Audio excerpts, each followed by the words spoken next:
The Great Hall of the Galactic Council buzzed with nervous energy. Representatives from 47 different species sat in their assigned seats, their various forms creating a colorful mixture of scales, fur, feathers, and stranger things. The emergency meeting had been called suddenly, and everyone wanted to know why. Ambassador Kale of the Altari Federation stood at the center podium. His blue skin looked pale today, and his usually calm demeanor seemed shaken. The Altari were known throughout the galaxy as peaceful explorers, always eager to make new friends among the stars. But today, Kale looked like someone who had seen a ghost. "Fellow beings of the Council," Kyle began, his voice carrying clearly through the translation devices. "I come before you today with urgent news. Our exploration fleet has discovered a new species on the outer rim of the galaxy. They call themselves humans, and their world is named Earth." A murmur ran through the assembly. New species were always exciting news.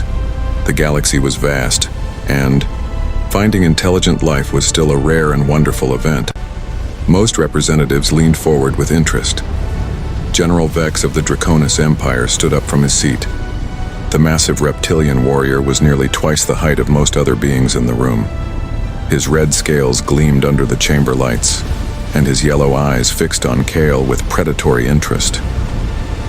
"New species mean new territories," Vex said, his voice a deep rumble. "New resources, new worlds to bring into the Empire.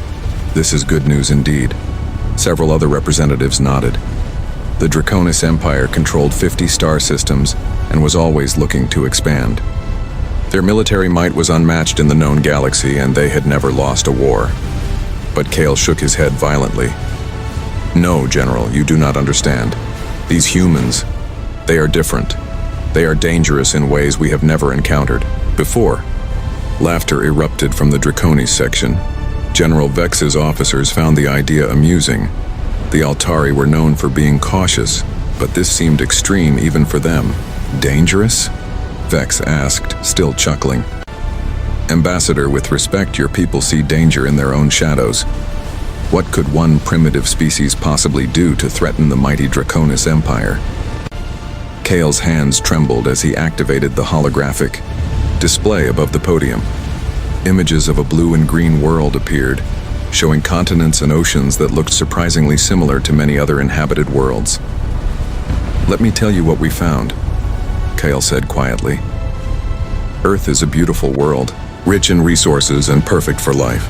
When our ships first approached, we expected to find a peaceful civilization, perhaps in its early stages of development. The display changed to show images of human cities. Tall buildings reached toward the sky, vehicles moved along paved roads, and millions of lights twinkled in the darkness. They have achieved basic spaceflight," Kale continued. "They have small colonies on their moon and nearby planets. By all appearances, they seemed like any other developing species, so we made contact using standard peaceful protocols." The assembled representatives watched with interest. First contact procedures were well established. The Altari were experts at it, having successfully introduced dozens of species to galactic civilization. "What happened next changed everything we thought we knew about warfare," Kale said, his voice dropping to almost a whisper. "When we landed on Earth to meet their leaders, they welcomed us. They were curious, friendly, eager to learn about the galaxy beyond their world. We spent months with them, studying their culture and sharing our knowledge." General Vex looked bored. "This all sounds perfectly normal, Ambassador. Where's this supposed danger you speak of?" Kyle's eyes met the general's, and there was something in that gaze that made even the mighty Draconis warrior pause. "The danger, General, is in their history. While we were learning about human culture, we discovered something terrifying. These beings have never known true peace. For their entire recorded history, they have been at war. Many species have violent pasts," interrupted Commander Zira of the Hegemony. "We all evolved from predators. What makes humans special?" "Because they never stopped," Kale replied. "We found peace through diplomacy. Others found it through conquest or exhaustion. But humans have been fighting each other for over 5,000 years without a single decade of complete global peace." The chamber fell silent. Representatives began to look uncomfortable. Cal continued. They have fought with sticks and stones. They have fought with metal swords and wooden shields. They have fought with gunpowder weapons and mechanical devices. They have even fought with weapons that can split atoms and destroy entire cities in seconds. The holographic display changed to show images from human history. Ancient battles with thousands of warriors clashing with bronze weapons. Medieval knights in armor charging across fields. Modern soldiers with advanced rifles fighting in trenches. And finally, the mushroom clouds of nuclear explosions. They have weaponized everything, Kale said, his voice filled with a mixture of awe and horror. Their music, their art, their very words can be turned into weapons. They have created poisons that can kill millions, diseases that can wipe out entire populations, and bombs that can crack the surface of planets.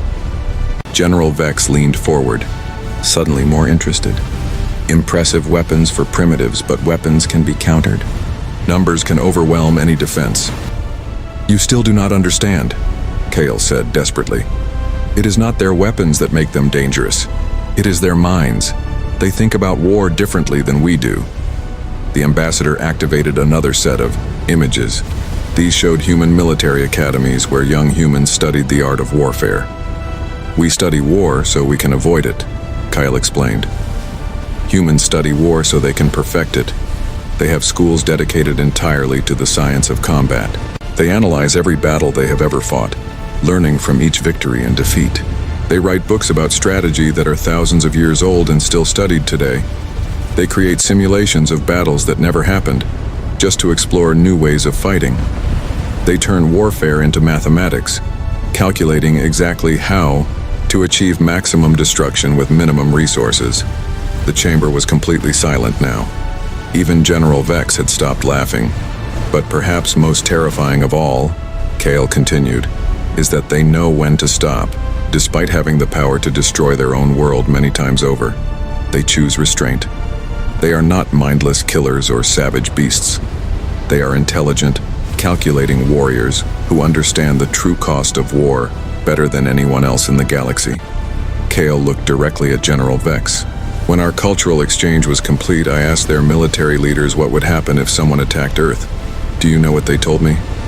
The general said nothing, waiting. They said they would not just defend themselves. They would hunt down every ship, every base, every world that belonged to their attackers. They would dismantle their enemy's entire civilization, piece by piece, until nothing remained but ashes and regret. Kyle's voice grew urgent. And then, General, they smiled. The warning hung in the air like a physical presence, chilling every being in the Great Hall. 3 days after Ambassador Kale's warning, the Draconis Empire held its war council. The massive chamber deep within their homeworld was carved from black stone, with red crystals providing harsh lighting that cast sharp shadows on the walls. Around a circular table sat the Empire's most powerful military leaders. Emperor Thrax dominated the room from his throne-like chair. The ancient ruler was the largest Draconis anyone had ever seen, his dark red scales bearing the scars of 100 battles. His yellow eyes burned with ambition as he studied the holographic star map floating above the table. So, Thrax rumbled, his voice like grinding stone. The Altari fear these humans. They speak of danger and destruction. He laughed, a sound like breaking rocks. The same Altari who surrender at the first sign of conflict. The same weaklings who beg for peace when we take their worlds. General Vex stood at attention beside the table. My Emperor. I witnessed Kale's presentation myself. The ambassador seemed genuinely frightened. Perhaps we should investigate further before taking action. Investigate? Thrax's eyes narrowed dangerously. Are you suggesting the mighty Draconis Empire should cower before rumors and ghost stories? Of course not, my lord, Vex said quickly. But the Altari are excellent scouts.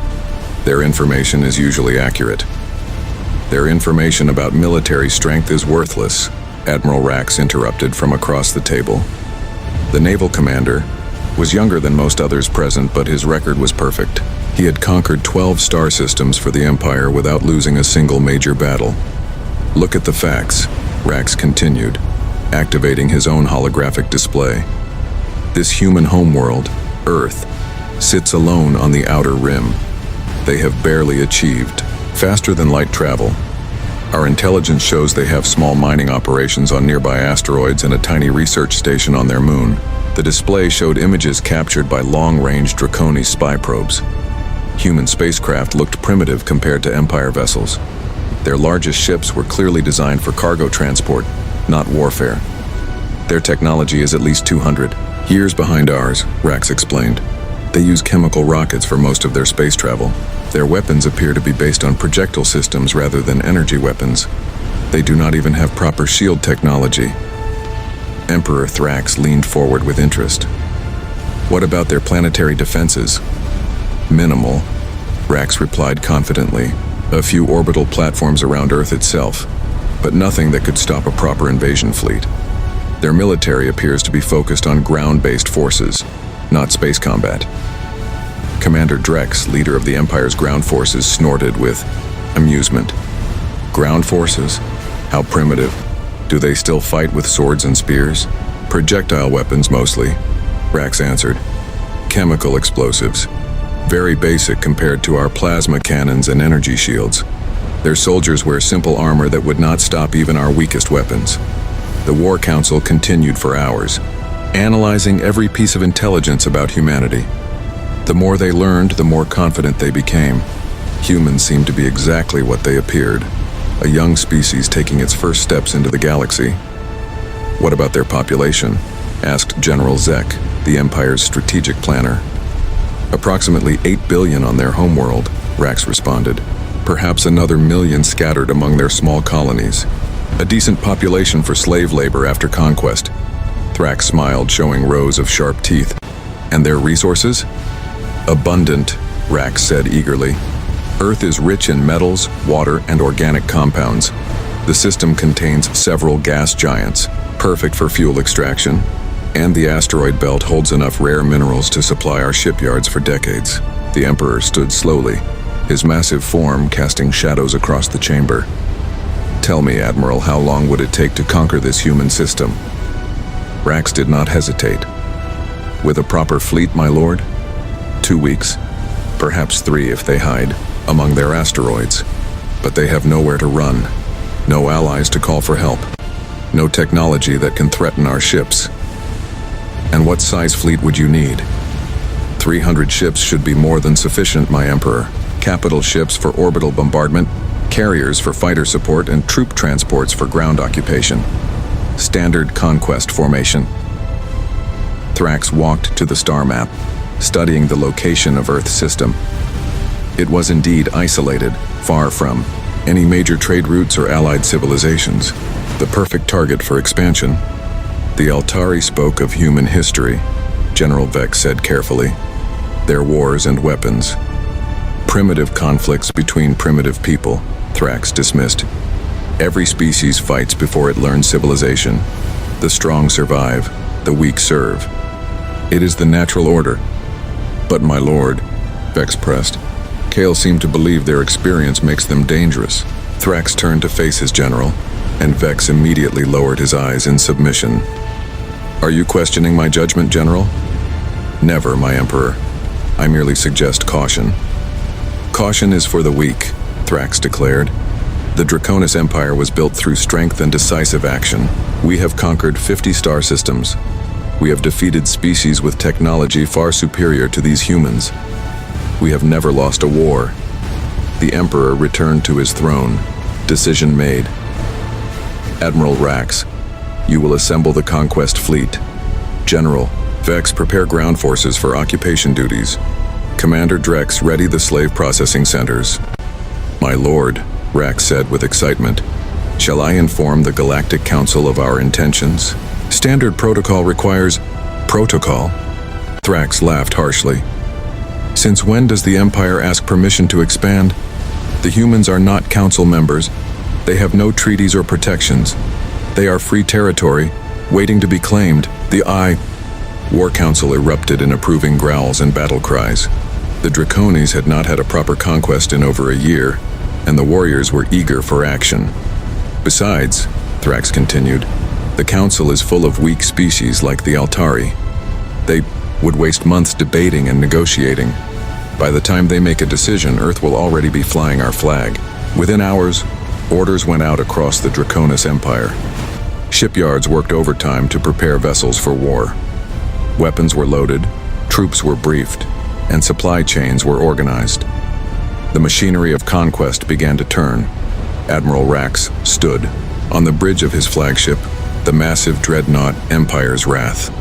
Through the viewport he could see the assembled fleet, 300 ships of various sizes, from nimble fighters to planet-killing battleships.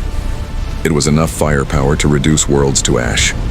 "Admiral," his communications officer reported, "the fleet is ready for departure." "Excellent," Rax replied.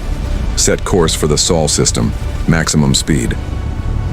As the Draconis warfleet engaged there, faster-than-light drives, and disappeared into hyperspace, heading toward Earth, none of them noticed the small Altari scout ship that had been monitoring their preparations. Ambassador Kale watched the departure with growing dread. His attempts to warn the Council had failed. His direct appeals to the Emperor had been ignored. Now, the most powerful military force in the galaxy was heading toward a world they did not understand. Kale tried desperately to send a warning message to Earth, but Draconis jamming technology blocked all communications to the Sol system. The humans would face the invasion alone, with no warning of what was coming. As his ship jumped to hyperspace, racing to alert the Galactic Council, Kale could only hope that his fears were wrong. Perhaps the humans were just another primitive species after all. Perhaps the Draconis would achieve another easy victory. But deep in his heart, the ambassador knew better. The galaxy was about to learn why humans smiled when they talked about war. The Draconis warfleet dropped out of hyperspace at the edge of Earth's solar system like a cloud of metal death. 300 ships of various sizes spread across the darkness, their hulls gleaming with weapon ports and armor plating. Admiral Rax stood on the bridge of his flagship, studying the tactical displays with satisfaction. "Report," he commanded his bridge crew. "Long-range scanners show minimal activity around the third planet," his sensor officer replied. "Several small orbital stations, a few dozen ships moving between the inner planets. No major defensive installations detected. Just as our intelligence predicted," Rax said with a smile. "These humans are even more primitive than expected. Signal the fleet to assume attack formation." The massive Draconis ships began moving into their standard conquest pattern. Heavy battleships formed the front line, their plasma cannons charging for planetary bombardment. Carrier vessels released swarms of fighter craft that buzzed around the larger ships like angry insects. Troop transports hung back, waiting for the initial bombardment to clear any resistance. "Admiral," the communications officer reported, "we are receiving a transmission from the human vessels." "How many ships are they sending to meet us?" Rax asked, expecting to hear about desperate evacuation fleets or perhaps a small militia force. 37 ships, sir. They appear to be converted civilian vessels, cargo haulers, mining ships, and what looks like a passenger transport. Rax laughed so hard he nearly fell from his command chair. 37 ships against our 300? He wiped tears from his yellow eyes. These humans are either incredibly brave or incredibly stupid. The human fleet approached slowly, their ships looking like scrap metal compared to the sleek Draconis war vessels. The largest human ship was barely 1/10 the size of Rax's flagship, and most were much smaller. "Sir, they are requesting communication," the communications officer reported. "Put them through," Rax said, still chuckling. "I want to hear what these primitives have to say before we destroy them." The main screen flickered to life, showing the bridge of a human vessel. A man in a simple military uniform sat in the captain's chair, his expression calm and alert. His name tag read, "Captain Blake." "This is Admiral Rax of the Draconis Empire," Rax announced proudly. "I am here to claim this system for the Empire. You will surrender immediately and your deaths will be quick." Captain Blake studied the Admiral for a moment, then replied in a steady voice. "This is Captain Blake of the Earth Defense Force. You have entered our territory without permission and with obvious hostile intent. You have exactly 10 minutes to leave our system, or we will be forced to defend ourselves." The Draconis bridge crew erupted in laughter. Even Rax's most serious officers found the humans' words amusing. "Defend yourselves?" Rax asked, still smiling. Captain, I have 300 warships. You have 37 cargo vessels. Do you understand mathematics? Blake's expression did not change. Admiral, we tried peace once. It didn't work out very well for the people who broke it. You now have 9 minutes and 30 seconds. You dare threaten the Draconis Empire? Rax's amusement turned to anger. I will enjoy watching your primitive world burn. 8 minutes, Blake replied calmly and cut the communication. Rax turned to his weapons officer. Target their flagship. One shot from our main cannon should be enough to show them the futility of resistance. Firing main plasma cannon, the weapons officer reported. A brilliant beam of energy lanced out from the Draconis flagship, capable of melting through the armor of any known ship. It struck Blake's vessel directly in the center. The human ship's hull glowed white-hot for a moment, then something impossible happened. Instead of exploding or melting, the ship absorbed the energy and continued moving forward as if nothing had occurred. What? Rax stared at his tactical display in confusion. How is their ship still intact? Unknown, sir, his weapons officer replied, panic creeping into his voice. The energy signature shows a direct hit, but there is no damage visible. Fire again, all forward batteries. Multiple energy beams struck the human fleet, but the results were the same. The ship seemed to shrug off weapons that could destroy cities. Sir, the sensor officer called out urgently, the human ships are accelerating. They are moving into attack formation. Rax watched in disbelief as the small human fleet spread out and began approaching his massive armada. Their movement patterns were unlike anything he had ever seen, seemingly random but somehow perfectly coordinated. All ships open fire, Rax commanded. Destroy them. The Draconis fleet unleashed everything they had. Plasma cannons, energy torpedoes, and particle beams filled space with deadly light, but the human ships danced between the attacks like they knew exactly where each shot would go. Then the humans fired back. What came from their ships were not energy weapons or advanced missiles. They were simple chunks of metal, accelerated to incredible speeds. But when these primitive projectiles hit Draconis vessels, they punched through shields and armor like they were made of paper. Impossible! Rax shouted as he watched 3 of his battleships torn apart by what appeared to be glorified bullets. How are they penetrating our shields? Sir, his science officer replied with terror in his voice. Those projectiles are moving at significant fractions of light speed. At those velocities, mass becomes irrelevant. They are hitting us with the force of small stars. The battle turned into a nightmare for the Draconis. Their superior numbers meant nothing when human ships moved like ghosts, appearing where they were least expected.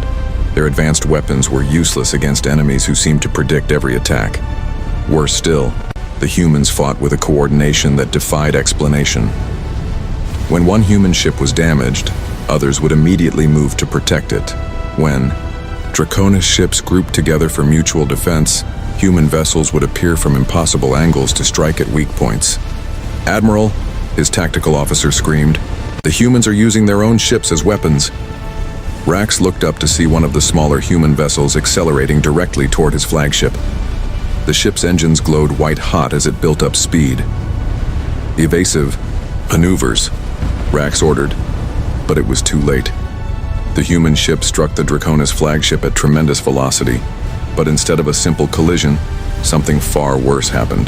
The human vessel exploded at the moment of impact, turning itself into a directed nuclear explosion that tore through the flagship's hull like tissue paper.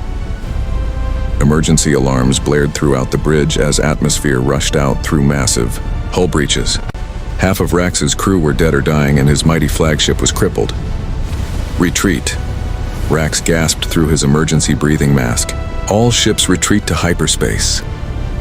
The surviving Draconis vessels fled in panic, leaving behind the wreckage of 75 ships, a quarter of their entire fleet destroyed in less than 30 minutes.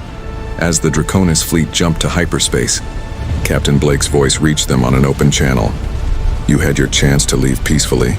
Tell your Emperor that if he wants Earth, he'll have to come and take it himself. We'll be waiting. In the silence of space, the human fleet regrouped around their damaged vessels, already beginning repairs. They had fought the most powerful military force in the galaxy and won decisively, The war had begun, and the Draconis Empire had just learned their first lesson about underestimating humans. Admiral Rax returned to the Draconis homeworld in shame. His once mighty flagship limped into port with massive hull breaches and half its crew dead. The sight of the defeated fleet shocked the entire empire. Never before had Draconis forces suffered such devastating losses. Emperor Thrax received the admiral in the throne room, his yellow eyes burning with rage. The massive ruler's claws scraped against his stone throne as he listened to the battle report. 75 ships destroyed, Thrax repeated slowly, his voice like grinding metal. A quarter of our invasion fleet, defeated by 37 primitive vessels. My emperor, Rax said, kneeling before the throne. These humans fight unlike any enemy we have faced. Their weapons are crude but effective. Their tactics are unpredictable. They seem to know exactly what we will do before we do it. Excuses, Thrax roared, standing to his full towering height. The Draconis Empire does not lose battles to primitives.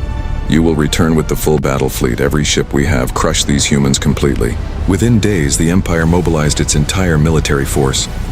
800 warships gathered in space above the Draconis homeworld, the largest fleet ever assembled. General Vex commanded the ground forces while Admiral Rax led the space battle. Groups. They would not underestimate the humans again. This time we take no chances, Thrax declared at the final war council. Bombard every human world from orbit. Turn their planets to glass, leave nothing alive. The massive armada jumped to hyperspace, heading for Earth with enough firepower to destroy entire star systems. But this time, the humans were ready. Earth's defense force had grown during the month between battles. The 37 ships that fought the first engagement had become over 200 vessels. More importantly, these were no longer converted civilian craft. They were purpose-built warships designed specifically to kill Draconis. Captain Blake stood on the bridge of the new flagship, Humanity's Resolve. The vessel looked nothing like the cargo hauler he had commanded in the first battle. This ship was sleek, deadly, and covered in weapon systems that the Draconis had never seen before. Sir, his communications officer reported, long-range sensors detect the Draconis fleet. 800 ships, all military class. 800, Blake mused. They're serious this time. Signal the fleet to assume defensive positions around Earth and activate the orbital platforms. What the Draconis scouts had missed during their reconnaissance were the massive weapon platforms humanity had built in Earth's shadow. Disguised as asteroids and space debris, these installations contained humanity's most devastating weapons. When the Draconis fleet arrived, they found not 37 ships, but a coordinated defense network that spanned the entire solar system. Human vessels moved in perfect formation while hidden platforms powered up weapons that glowed with dangerous energy. All ships attack, Admiral Rax commanded, determined not to repeat his previous failure. Overwhelm them with numbers. The Draconis fleet charged forward like an avalanche of metal and fire, but as they entered the inner solar system, they discovered that the humans had learned from the first battle too. The space around Earth erupted in explosions as hidden mines detonated against Draconis hulls. These were not random explosions. Each blast was precisely timed and positioned to cause maximum damage. The humans had turned the vacuum of space itself into a weapon. Impossible, Rax shouted as he watched dozens of his ships torn apart by traps he never saw coming. How did they mine an entire star system in 1 month? His science officer studied the tactical displays with growing horror. Admiral, these are not simple mines. Each explosion is coordinated with the others. The humans have calculated the exact blast patterns needed to destroy our formations. The human fleet attacked while the Draconis were still reeling from the minefield. But this time, the humans did not rely on converted cargo ships and desperate tactics. They fought with military precision that made the Draconis look like amateurs. Human vessels moved in groups of 3, each group covering the other's weaknesses. When Draconis ships tried to surround them, the humans would scatter and regroup instantly. When the aliens attempted to retreat, human ships would appear behind them as if they had predicted the movement. How are they everywhere at once? General, Vex demanded from his command ship. It is as if they know our battle plans before we make them. The truth was even more disturbing. The humans had studied every recorded Draconis battle for the past century. They knew exactly how the Empire fought, what tactics they used, and how they would respond to any situation. The Draconis military doctrine, which had conquered 50 worlds, was completely predictable to human strategists. But the real horror came when Draconis forces tried to land on human colonies. The Empire had planned to use their superior ground forces to capture human worlds, but they found that every human settlement had become a fortress. On Mars, Draconis troops landed to find empty cities that turned into death traps. Every building was booby-trapped, every street was a kill zone, and every human civilian was apparently a trained soldier. The Red Planet became a graveyard for Draconis ground forces. "Sir," Commander Drex reported from the surface, his voice filled with panic, "the humans have disappeared. The entire population has vanished, but they left behind thousands of automated weapons. The cities are killing our troops without any defenders present. On Europa, the Ice Moon's human mining colonies proved even more dangerous. The humans had used their knowledge of the moon's unstable ice sheets to create massive traps. When Draconis forces landed, entire sections of the surface collapsed, swallowing hundreds of troops in freezing water. But most disturbing of all was what happened on the asteroid belt mining stations. The humans did not fight to defend them. Instead, they evacuated completely, leaving behind what appeared to be normal mining equipment. When Draconis forces occupied the stations, they discovered too late that the mining equipment had been converted into weapons. Asteroid processing plants became mass drivers, firing chunks of rock at near-light speed toward Draconis ships. The aliens found themselves under bombardment from their own captured positions. "They have turned everything into a weapon," Rack screamed as another of his battleships was destroyed by what had once been a simple ore processor. "Their mining equipment, their construction tools, even their waste disposal systems are trying to kill us." The war that the Draconis expected to win in days dragged on for months. Every victory came at a terrible cost, and the humans adapted to every tactic faster than seemed possible. Worse still, captured Draconis technology began appearing in human hands, improved and turned against its original creators. "Admiral," his intelligence officer reported during one particularly bad week, "the humans have somehow copied our shield technology and made it better. Their new ships are completely immune to our plasma weapons." "How is that possible?" Rax demanded. "We only lost those ships 3 days ago." "Unknown, sir. But they are also using our own communication frequencies to coordinate their attacks. They appear to understand our technology better than we do." As the Draconis fleet slowly retreated toward the outer solar system, having lost over half their ships, Admiral Rax finally understood what Ambassador Kale had tried to warn them about.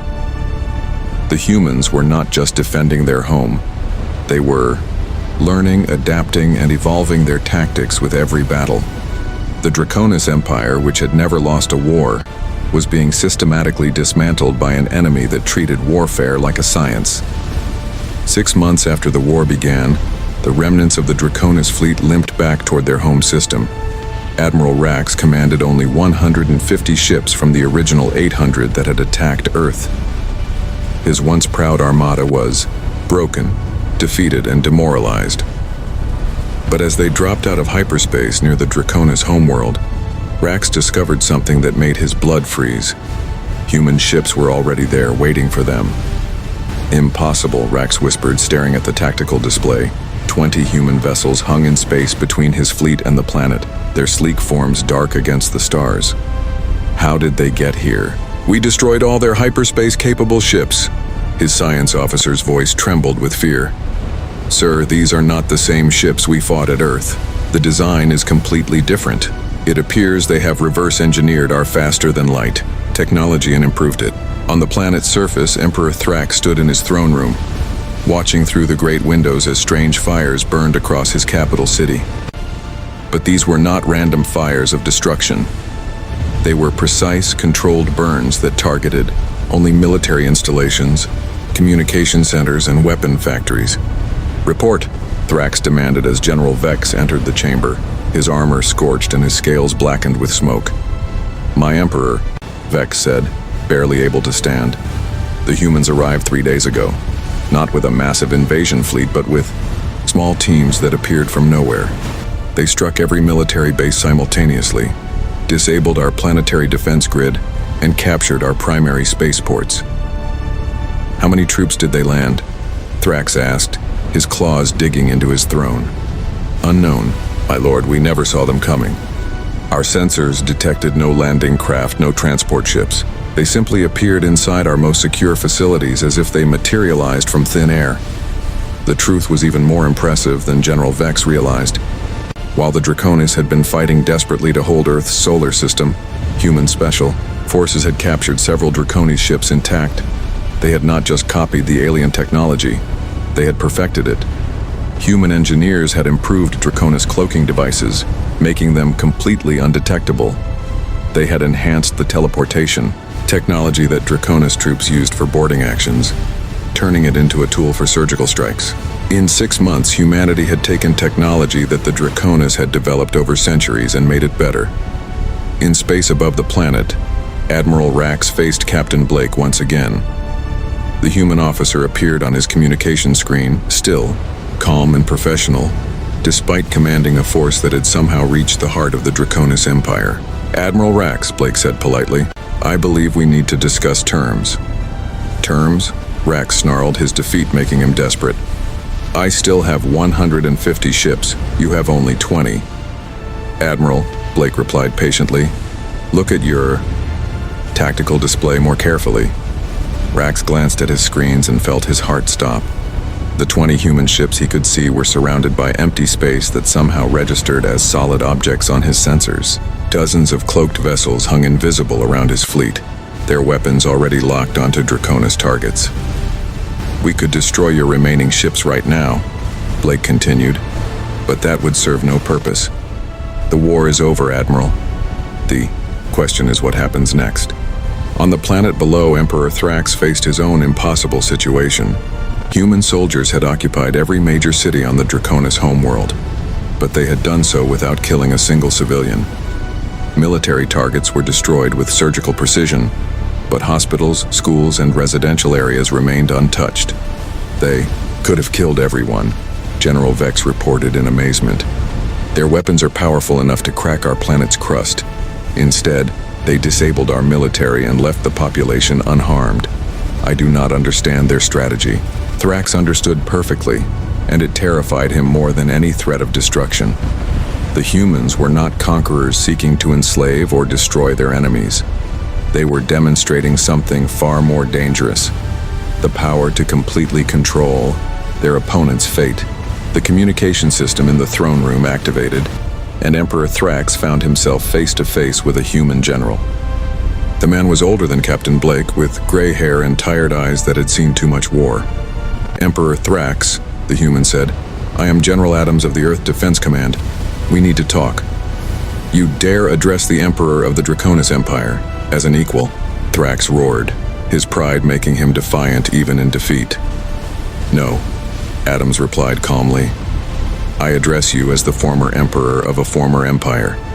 Your military is destroyed, your fleet is captured, and your worlds are under our control. But we are not here to gloat or to rule over you." Thrax leaned forward, confused despite his anger. "Then why are you here?" "To offer you something your empire never offered its enemies," Adams said. "A chance to surrender with dignity, a chance to rebuild, a chance to learn from your mistakes." The human general